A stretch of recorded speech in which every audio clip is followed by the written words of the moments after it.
আসসালামু আলাইকুম। এই যে আমি গরুর মাংস রান্না করতেছি।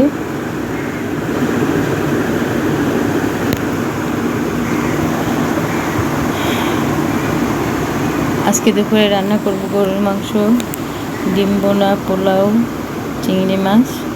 যতটুকু পারবো আপনাদের সাথে শেয়ার করব, কারণ প্রচুর গরম পড়তেছে।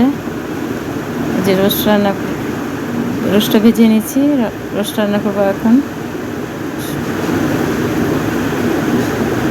যে রোস্টের জন্য আমি মশলা দিয়েছি, পেঁয়াজটা ভেজে নিচ্ছি আগে।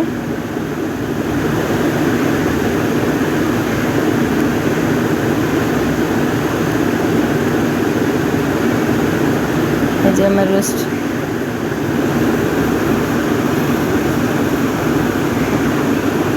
রান্না ডাল। এখন ডিম বোনা করবো। ডিম ভাজা হয়ে গেছে।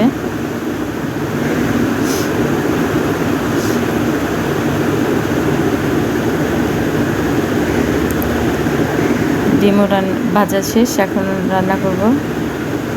রান্না হয়ে গেছে, এখন পোলাও রান্না শেষ, শেয়ার করতে পারিনি আপনাদের সাথে। যাই হোক, এখন আমার রান্নাবান্না কমপ্লিট। যে সবাই সুস্থ থাকবেন, ভালো থাকবেন। আল্লাহ হাফেজ।